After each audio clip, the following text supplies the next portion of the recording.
tarahu fa innahu yaraka. Kalau kita belum bisa melihat kehadiran Allah Subhanahu wa taala dalam hidup kita, maka yakinilah Allah itu melihat kita. Contoh, ketika tadi di dalam perjalanan kita habis bensin, kita takut, kita khawatir ada terjadi sesuatu yang tidak diinginkan kepada kita. Tiba-tiba ada hamba Allah yang membantu kita. Apa yang kita ucapkan? Kira-kira apa, Bu? Terima kasih, alhamdulillah, alhamdulillah. Ketika itu secara tidak langsung nurani kita telah mengatakan bahwa sebenarnya memang ada pertolongan dari Allah Subhanahu wa taala. Nah, dengan 3 ikatan itu tadi, maka insya Allah ada ayo ting-ting makan ketoprak. Yang penting umat Islam itu kompak. Karena apa? Ada 3 simpul, 3 buhul. Kalau kita berpegang dengan tali-tali ini, insya Allah kita bisa berkumpul dari dunia, kemudian meninggal kita dirawat oleh saudara kita, hingga kita berkumpul lagi di jannahnya Allah. Insya Allah akan kita pegang 3 buhul ini: Islam, iman, dan ihsan. Bapak-bapak, ibu-ibu yang dirahmati oleh Allah Subhanahu wa taala. Selain itu, ada satu lagi kekuatan yang dimiliki oleh umat muslim. Apa itu kira-kira, Bu? Ada yang sudah tahu apa itu kekuatan umat muslim? Yaitu doa. Doa silahul muslimin. Doa itu pedangnya umat muslim, kata Rasulullah SAW. Insya Allah doa ini bisa ke atas, bisa ke bawah kemaslahatannya, bisa kepada orang tua kita, bisa ke anak-anak kita. Nah, ini insya Allah kita bahas. Yang pertama, kita harus tahu dulu apa sih keutamaan doa di dalam ajaran-ajaran Islam. Allah Subhanahu wa taala berfirman di dalam surat Al-Ghafir, tepatnya di ayat yang ke-60. Apa kata Allah Subhanahu wa taala? A'udzu billahi minasyaitonir rajim. Bismillahirrahmanirrahim. Wa qala rabbukum ud'uni astajib lakum. Innal ladzina yastakbiruna an ibadati sayadkhuluna jahannama dakhirin. Kata Allah Subhanahu wa taala, berdoalah kamu kepadaku, niscaya akan aku penuhi kebutuhan-kebutuhanmu, keinginan-keinginanmu. Dan barang siapa yang takabur, yang sombong, yang tidak mau beribadah kepadaku, kata Allah, beribadah di sini salah satu maksudnya adalah doa. Sayadkhuluna jahannama dakhirin, maka akan aku masukkan mereka ke dalam neraka jahanam yang hina dina. Masya Allah. Inilah kekuatan doa. Doa mukhul ibadah. Kata Rasulullah, doa itu adalah mukhul ibadah, intisari ibadah. Mengapa demikian? Karena apa? Ketika kita berdoa kepada Allah Subhanahu wa taala, disitulah letaknya kita bisa mengenal siapa diri kita dan siapa pencipta kita. Man arafa nafsahu faqad arafa rabbahu. Ketika kita bisa mengenal diri kita yang hidup di dunia ini mungkin sebagai pejabat yang nomor 1 di dalam kantor kita, mungkin golongan kita di kedinasan paling tinggi, mungkin di dalam kehidupan sehari-hari, di lingkungan hidup kita yang paling kaya. Akan tetapi ketika kita mampu menyadari siapa kita, siapa diri kita, siapa Tuhan kita, maka disitulah kita merasakan selemah-lemahnya hamba dan Allah lah yang maha kuasa. Disitulah kita merasakan sehindah-hindahnya kita sebagai hamba, dan disitulah kita merasakan semulia-mulianya adalah Allah Subhanahu wa ta'ala. Makanya doa ini sebagai senjata umat muslim, saking kuatnya kita bisa mengubah ketetapan Allah Subhanahu wa taala yang berbentuk mu'allaq. Percaya apa tidak, Bu? Kata Rasulullah sallallahu alaihi wasallam, la yaruddul qada illa du'a. Ini diriwayatkan oleh Imam Muslim, Imam At-Tirmizi. Tidak ada yang bisa mengubah ketetapan Allah yang bersifat mu'allaq, yang ada hubungannya dengan ikhtiar manusia, kecuali doa.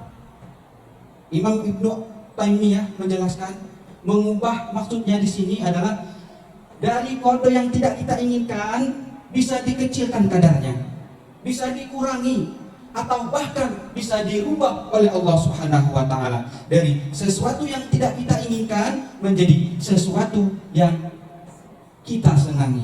Masya Allah, inilah dahsyatnya doa. Kadang-kadang Pak Bu, simpel tapi sering kita lupakan. Doa itu kadang-kadang ketika kepepet saja. Benar apa benar, Bu? Tapi kalau dompet masih tebal, rekening masih tebal, jarang berdoa kepada Allah. Lupa kita. Nah, makanya ini sebagai pengingat bagi kita semuanya. Sekuat-kuat apapun kita, apapun posisi kita, tetaplah menyembah kepada Allah, tetaplah mengadu kepada Allah Subhanahu wa taala. Dengan demikian hidup kita semakin berkah, kebaikan-kebaikan selalu dapat diberi oleh Allah Subhanahu wa taala kepada kita. Nah, selanjutnya Bapak-bapak, Ibu-ibu, kita sebagai bapak, kita sebagai orang tua, ada satu pesan Rasulullah SAW yang ini sangat penting bagi kita. Dengan kaitannya doa, Rasulullah SAW bersabda, "Salasu da'watil mustajabat, la syakka fihinna, da'watul mazlumi, wa da'watul musafiri, wa da'watul walidi ala waladihi." Ada 3 doa kata Rasulullah SAW, la syakka fihinna, yang tidak diragukan doa tersebut. Apa itu? Yang pertama, doa orang-orang yang terzolimi. Yang kedua, doa orang-orang yang sedang musafir. Dalam artian musafir di sini adalah musafir dalam konteks kebaikan, bukan maksiat. Dan yang ketiga, wa da'watul walidi ala waladihi, doa orang tua kepada anak-anaknya. Imam An-Nawawi menjelaskan 3 kelompok orang ini mengapa doanya diijabah oleh Allah Subhanahu wa taala. Kata beliau, karena orang yang berada dalam 3 kondisi itu, dia semakin ikhlas, semakin tulus untuk meminta kepada Allah Subhanahu wa taala. Kemudian Ibnu Hajar Al-Asqalani menjelaskan, wa da'watul walidi ala waladihi, doa seorang orang tua kepada anak-anaknya. Nah, di sini mencakup 2 hal Bapak Ibu, baik itu doa kebaikan dan juga doa keburukan. Semuanya itu merupakan doa yang mustajab. Makanya kata Imam Hajar, kita sebagai anak hendaknya berhati-hati bersikap kepada orang tua. Jangan sampai yang membuat mereka kesal, sehingga kekesalan itu bisa mendatangkan kemudaratan bagi kita. Kita hendaknya mengharapkan doa dari ibu bapak kita. Karena apa? Dengan doa ibu bapak kita bisa mendatangkan kebaikan dan bisa mendatangkan keberkahan hidup di dunia ini. Makanya pesan dari Ibnu Hajar Al-Asqalani, posisi kita sebagai anak, berhati-hatilah kepada orang tua, jangan lalaikan mereka. Ada satu riwayat diriwayatkan oleh Imam Al-Bukhari di dalam kitab Al-Adabul Mufrad.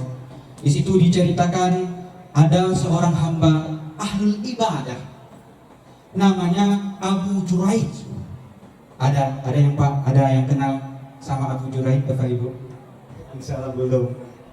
Riwayatnya, Bu, si Abu Juraij ini orang ahlul ibadah, rajin ibadahnya.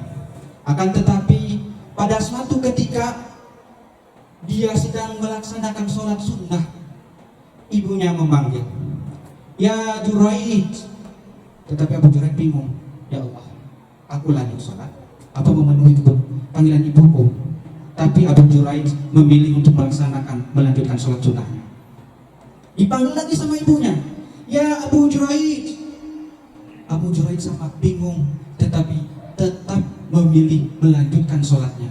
Sampai 3 kali, Bapak Ibu, sampai ibunya kesal, "Ya Allah, jangan Engkau matikan Abu Juraij sampai dia ketemu dengan wanita pelacur."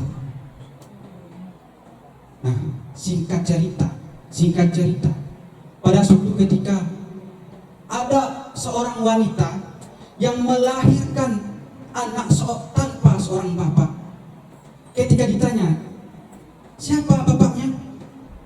Si wanita ini bilang, "Abu Juraij." Mendengar pengakuan dari wanita ini, akhirnya masyarakat setempat mendatangi Abu Juraij. Kemudian diarak di tengah-tengah masyarakat untuk mendapatkan pertanggungjawaban atas anak ini. Akan tetapi anak yang masih kecil ini bisa berbicara. Apa kata si anak kecil ini? "Bapakku bukanlah Abu Juraij." Mendengar perkataan ini, Bapak Ibu, Abu Juraij hanya tersenyum. Masyarakat yang lain bingung. "Ya Abu Juraij, kenapa kok kamu tersenyum?" Apa kata Abu Juraij? "Sesungguhnya aku telah terkena doa dari ibuku." Masya Allah, dahsyatnya doa seorang orang tua. Nah, makanya Bapak Ibu, mungkin kalau Bapak Ibu ini posisinya di antara dua, sebagai anak juga sebagai orang tua. Nah, jangan sampai kita termasuk ke golongan yang sama kasusnya seperti Abu Juraij. Sebaliknya begitu juga. Ada sebuah kisah yang mana ada 3 golongan, ada 3 orang di dalam perjalanannya terperangkap di dalam sebuah goa. Nah, di situ mereka semuanya mengharap bantuan dari Allah Subhanahu wa taala. Namun ada salah seorang yang berdoa. Salah seorang ini dia berbakti kepada kedua orang tuanya. Ketika dia masih di dalam kehidupan sehari-hari, dia rela lapar demi memenuhi kebutuhan-kebutuhan orang tuanya. Sehingga apa? Dia berdoa kepada Allah Subhanahu wa taala untuk meminta pertolongan Allah Subhanahu wa taala. Dengan kebaikannya kepada orang tua, maka Allah Subhanahu wa taala membuka pintu gua tersebut. Nah, begitu Bapak Ibu, doa orang tua, kebaikan kita kepada orang tua bisa melepaskan kita dari keadaan-keadaan yang sangat genting. Semoga kita semuanya termasuk orang-orang yang bisa mendapatkan keutamaan doa dari orang tua kita. Dan kita sebagai orang tua bisa senantiasa melafalkan perkataan-perkataan baik kepada anak-anak kita. Terutama yang ibu-ibu. Kalau ibu-ibu biasanya sering spontanitas, kesal kepada anak-anaknya. Bahkan kalau orang-orang yang sebelah, ketika kesal sama anak-anaknya, "Matilah kau," katanya. Nah, jangan begitu, jangan. Kalau seandainya itu waktu yang mustajab, langsung dikabulkan oleh Allah Subhanahu wa taala, yang rugi kita. Nah, Masya Allah, Alhamdulillah. Ajar. Mungkin itu saja yang bisa saya sampaikan. Banyak kurang dan kekhilafan, saya mohon maaf yang sebanyak-banyaknya. Selanjutnya kita tutup dengan doa, Pak ya. Doa ya? Ya, boleh dok. Insya Allah kalau yang berkenan bertanya, jika bisa menjawab, insya Allah saya jawab.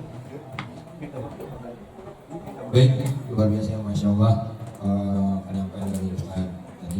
Baik, maka ibu-ibu, kakak-kakak, adik-adik, mungkin ada yang mau didiskusikan pada Ustaz. Mumpung masih ada waktu sekitar 5 atau 7 menit lagi, maka silakan. Assalamualaikum warahmatullahi wabarakatuh. Doa yang gimana gitu? Karena kita kan nggak mengucapkan yang seperti Ustaz katakan. Doanya gimana? Bukan, enggak doa, cuma gini, biar dah gitu. Terserah lah. Kalau nggak tahu doanya, Ya, tapi kan nggak ngomong yang macam-macam gitu. Ustaz cuma ngomong begitu aja. Itu apakah termasuk doa yang baikkah atau yang burukkah atau bagaimana menurut Ustaz? Ya, bismillah. Kita bisa melihat dari dua sisi. Kalau dari sisi seorang ibu, insya Allah itu tidak ada doa yang baik, tidak ada yang doa yang buruk. Nah, tetapi kalau kita sebagai seorang anak bisa melakukan, bisa menimbulkan perasaan itu sama orang tua, insya Allah itu sudah termasuk sebuah kerugian bagi anaknya. Fala taqul lahuma uffin. Janganlah engkau berkata kepada ibu. Nah, itu setara dengan membuat kesal. Begitu. Buat anaknya. Buat anaknya. Ya, kayak saya bilang tadi. Tapi Anak-anak deh. Kita nggak melakukan yang baik. ya, insya Allah ya, itu bukan termasuk doa. Karena doa itu sesuatu yang dilafalkan, yang jelas. Ada sebuah riwayat kalau Allah itu tidak menerima doa yang tidak jelas lahan. Gitu. Kata-kata yang tidak jelas. Masih saya itu aja. Assalamualaikum warahmatullahi wabarakatuh. Dulunya saya bandel. Oke. Tetapi ada tetapinya. Sekarang ada sumber. Gini, Pak Ustaz. Waktu saya kecil sekali ini saya suka renung. Kecil ya? Enggak, Pak. Ini ngomong serius. Saya ini orang yang nggak bisa bilang tidak. Harus iya. Jadi begini, itu kalau saya ingat ini jatuh yang kata saya suka ngelukupin itu rapin ibu saya. Demi Allah sih. Ya, sekarang gini, kalau sampai keliling, saya kalah. Udah jelas dong, saya balik lagi, mak, bagi duit. Oke, mak saya kan lagi masak, lagi apa ya. Demi Allah saya. Dan saya nggak bisa bilang ya. Mau nangis, itu kaca depan rumah tak ya, saya paling tiap hari. Saya berdiri di jalan, karena ada sini, itu saya ambil batu lempar, sampai tukang yang bikin kaca saya, kalau ketemu saya tuh, dia bilang kamu lagi. Pertanyaannya begini, nggak tahu dengan saya nggak tahu juga ya, benar ada satuan personal. Secret of God. Apa yang saya harus lakukan? Memang ada, beliau meninggal 2008. Kebenaran saya masih kerja di Humpus. Adalah sedikit saya pulang madu sama ibu dan saya. Adalah sedikit pengalaman.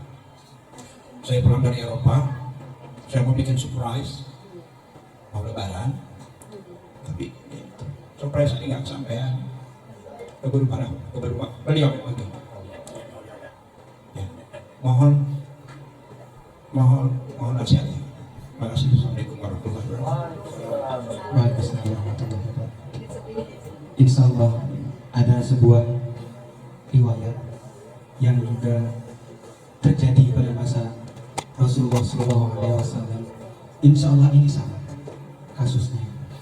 Ada seorang mujahid, ada seorang sahabat yang ikut perang bersama Rasulullah SAW. Ketika itu dia masih berada di Madinah. Ketika masih perang, orang tuanya meninggal dunia di Mekah. Akhirnya apa? Dia datang kepada Rasulullah SAW. Ya Rasulullah, sesungguhnya ibuku sudah meninggal dunia. Lalu mangga yang berbuah ini, jika aku sedekahkan atas nama ibuku, itu akan sampai kepada ibuku. Apa kata Rasulullah SAW? Rasulullah SAW jawab, "Na'am." Iya. Salah satu yang bisa kita lakukan itu adalah mensedekahkan. Kalaulah hidangan-hidangan ini kita niatkan untuk orang tua kita, Bu, insya Allah sampai pahalanya kepada kedua orang tua kita. Amin. Dan insya Allah juga Bapak termasuk ke dalam anak-anak yang soleh, sehingga apa, ada 3 hal yang tidak terputus dari si almarhum. Salah satunya adalah doa anak soleh. Semoga doa yang senantiasa Bapak lantunkan setelah sholat itu bisa menenteramkan hati Bapak, bisa bermanfaat bagi beliau. Doa dan bersedekah atas nama beliau, insya Allah pahalanya akan mengalir. Apalagi misal kalau kita mensedekahkan yang sifatnya itu jariah, contoh lampu, kita belikan lampu ke masjid atas nama ibu kita, itu termasuk amal jariahnya beliau. Nah, jadi itulah bapak-bapak, ibu-ibu, kita ini aset terbesar itu adalah anak. Ketika kita mengajarkan nilai-nilai kebaikan kepada anak kita, selama anak itu melakukannya, itu mengalir pahalanya kepada kita. Makanya rugi kalau anak kita masih kecil belajar Al-Quran, kita titipkan ke orang lain, rugi Pak. Anak kita ajarkan dulu bagaimana cara baca Al-Quran. Kenapa? Itu adalah ladang pahala bagi kita. Ketika beliau sholat, anak kita sholat, itu mengalir kepada kita. Insya Allah itu sedekah jariahnya.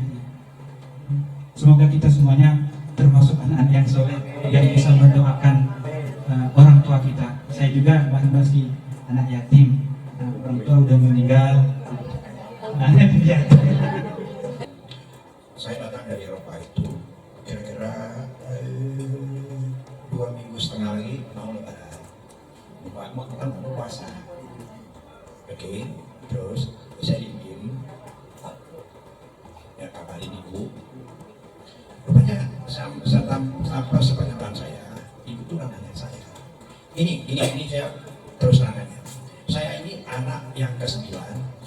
Tuh. Yang paling jelek saya.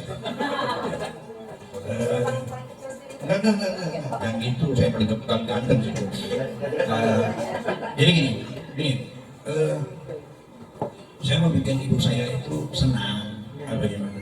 Tapi sebelumnya, waktu saya masih di Humpus, saya tuh sering kebenaran kapal saya itu selalu ke Sumatera, di Humpus itu, bisa ketemu sama ibu. Ibu sempat ngomong begini, saya senang banget waktu dia ngomong, kenapa kamu gak senang? Setiap waktu itu, makanya berterima kasih, saya hampir 2 minggu sekali. Setiap kali datang, setiap kali saya kasih. Tapi ibu ngomong saya, duit kemarin belum habis, ambil aja mak. Karena gini, saya berprinsip maaf bukan ngajarin. Waktu saya dapat warisan dari orang tua, saya berprinsip beda ya, oleh beda dong. Begitu jatah saya ada, saya bilang kalau saya ini anak laki. Anak laki itu sejelek-jelek anak laki untuk makan sepiring itu masih dapat. Prinsip saya begini, selapangnya saya datang ke rumah makan Padang. Saya bilang, ada nggak piring yang saya sedikit? Ada nggak manusia yang nggak mau kasih makan saya? Jadi begitu dapat warisan, saya bilang, Ma, ini saya terima. Sampai lagi, Ma, ambil aja, Ma. Dibalikin lagi. Ma, saya mau, lu kan nggak mau warisan? Bukan, nggak mau, Ma. Yang saya takut itu seperti yang kejadian ini. Saya pecahin piring dia, saya apain dia. Pokoknya segala kebandelan itu ada sama saya. Bandel saya, paling bandel. Ya, nggak boleh ngelihat orang. Nih, anunya. Nggak boleh ngelihat orang 2 jam kali saya patahin. Mangga orang habis ya, Mas. Bandel saya, paling bandel. Jadi saya kurang madu saya itu nggak bermantu lama karena 2001 saya udah mulai ke Eropa. 2001 insya Allah sampai sekarang saya di Eropa terus bolak-balik. Jadi ya itu 2008 itu ya itu sekolahnya nggak sampai ya kesampaian saya mau bikin apa namanya tuh ya senang gitu. Jadi ya itulah surprise-nya. Saya ini orang yang itu Ibu Nita itu teman saya kecil ini bagus, nggak boleh lihat nangka orang sedikit pun nggak boleh sedikit ya. Orang tebu baru 2 jam kali tebu nih matahin. Ya, jadi sakit rambutnya saya. Makasih Pak Ustaz. Mudah-mudahan Allah mengampuni saya. Ya. Terus ibu saya, kaul saya yang apa namanya kaul boleh kan? Nah, jadi gini, begitu beliau meninggal, bapak saya duluan. Saya ada satu yang penyesalan yang nggak pernah juga saya nggak bisa. Untuk apa aku punya duit banyak? Rokok sebatang pun aku nggak bisa beli itu apapun. Itu penyesalan yang mungkin belum berat. Karena gini, saya bapak meninggal itu kelas 2 SMA, mau naik kelas 3. Jadi bapak meninggal 2000. Beda 2000 berapa beda? Yang aja loh. 84 kita meninggal. Siapa meninggal? Bapak kita kelas 2 naik kelas 3. Tamat 84. Enggak 84 tamat. Kelas 2 SMA Bapak meninggal. Itu kan kalau pacar tahu. Jadi ya udah seperti itu. Jadi itu penyesalan itu. Kalau yang lain, kalau ibu mungkin udah pernah ngerasain, cuma yang sampai sekarang saya belum bisa menerima itu ya. Rak piring, bentar selesai. Bukan satu rak itu. Batak itu. Kemudian itu. Ini berdua. Hanya ini jendela depan. Batak banget. Jadi mudah-mudahan Allah mengampuni saya. Amin. Ya.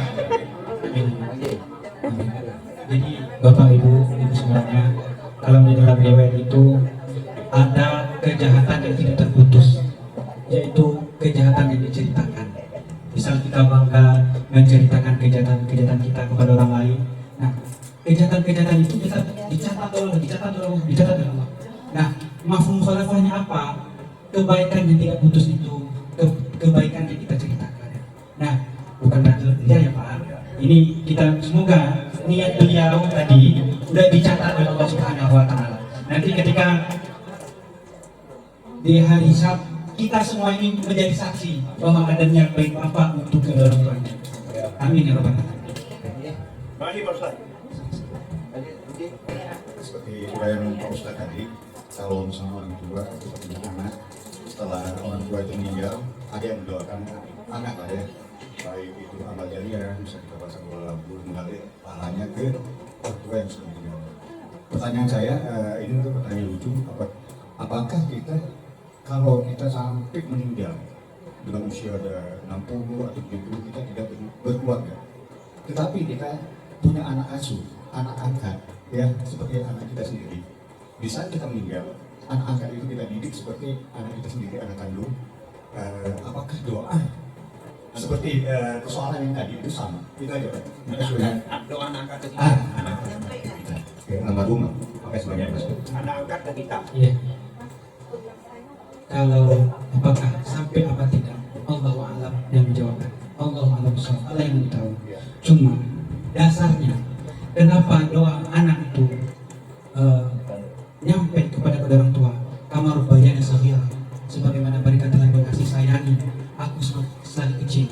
Nah, di dalam hadis lain juga, barang siapa yang menebarkan suatu kebaikan, mengajarkan suatu kebaikan, kemudian kebaikan itu dikerjakan oleh orang lain, maka kebaikan itu bernilai ibadah baginya.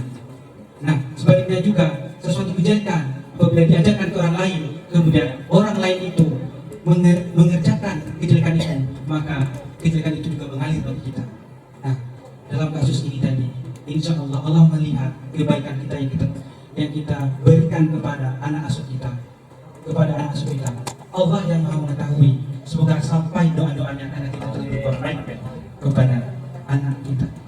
Insya Allah, toh nggak ada kok yang nggak mau punya anak, itu dari Allah. Allah yang menakdirkan kita sehingga kita mungkin dengan kita mengasuh anak ini bisa lebih tentram. Intinya Allah yang Maha Adil. Dengan kita mengasuh anak ini berarti kan anak ini ada kekurangannya. Insya Allah, semoga itu bisa menjadi amal jariah kita dan doanya kita minta kepada Allah. Insya Allah juga sampai kepada orang tua asuhnya. Insya Allah. A'udzubillahi minasyaitonirrajim. Bismillahirrahmanirrahim. Ila hadratin Nabi Mustafa Muhammad sallallahu alaihi wasallam. Summa ila arwahi abaina wa ummahatina wa jaddadina wa jaddatina wa ikhwanina wa akhawatina wa liman ahabbana wa ahsana ilana ya Allah, khususan ahlul bait. Al-Fatihah. A'udzu billahi minasyaitonir rajim. Bismillahirrahmanirrahim. Alhamdulillahi rabbil alamin. Ar-Rahmanir Rahim. Maliki yaumiddin. Iyyaka na'budu wa iyyaka nasta'in. Ihdinas siratal mustaqim. Siratal ladzina an'amta 'alaihim ghairil maghdubi 'alaihim waladdallin. أعوذ بالله من الشيطان الرجيم. بسم الله الرحمن الرحيم. الحمد لله رب العالمين. حمد الشاكرين حمد النائمين، حمدا يعافي نعمه ويكافي مزيدا. يا ربنا لك الحمد كما ينبغي لجلال وجهك الكريم وعظيم سلطانك. اللهم صل على سيدنا محمد وعلى آله وصحبه أجمعين. اللهم اغفر لنا ذنوبنا ولوالدينا وارحمهما كما ربيانا صغيرا، ولجميع المؤمنين والمؤمنات والمسلمين والمسلمات برحمتك يا أرحم الراحمين. اللهم أوصل مثل ثواب ما قرأناه ونور ما تلوناه هادية إلى نبينا محمد صلى الله عليه وسلم وإلى آبائنا وأمهاتنا وجداتنا وجداتنا وإخواننا وإخواتنا ولمن أحبنا وأحسن إلينا يا الله، خصوصا لأرواح أهل البيت. اللهم اغفر لهم وارحمهم وعافهم واعف عنهم وأكرم نزولهم واجعل الجنة مسواهم. اللهم أوصل مثل ثواب ما قرأناه ونور ما تلوناه هادية إلى روح آبائنا وأمهاتنا وجداتنا وجداتنا وإخواننا وإخواتنا ولمن أحبنا وأحسن إلينا يا الله، خصوصا لأهل البيت. اللهم اجعل قراءتنا قراءة الفاتحة فداء لنا ولهم من النار ونور في القبور وشفاعة يوم القيامة وعدة ومجاوزة إلى صراط المستقيم ومواصلة إلى الجنة النعيم المقيم. اللهم تقبل منا صلاتنا وكل عبادتنا يا الله يا أرحم الراحمين. رب هب لي من الصالحين، رب هب لي من الصالحين، رب هب لي من الصالحين. اللهم أصلح لنا ديننا الذي هو عصمة أمرنا، واصلح لنا دنيانا التي فيها معاشنا، واصلح لنا آخرتنا التي إليها معادنا، واجعل الحياة زيادة لنا في كل خير، واجعل الموت راحة لنا من كل شر. ربنا لا تزغ قلوبنا بعد إذ هديتنا وهب لنا من لدنك رحمة إنك أنت الوهاب. ربنا هب لنا من أزواجنا وذرياتنا قرة أعين واجعلنا للمتقين إماما. ربنا آتنا في الدنيا حسنة وفي الآخرة حسنة وقنا عذاب النار. وصلى الله على سيدنا محمد النبي وعلى آله وصحبه وبارك وسلم. سبحانك رب العزة عما يصفون وسلام على المرسلين والحمد لله رب العالمين.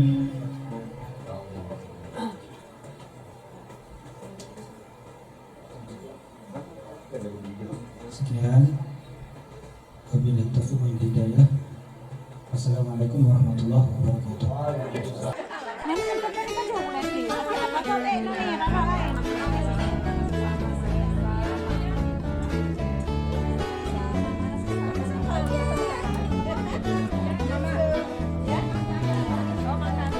Video.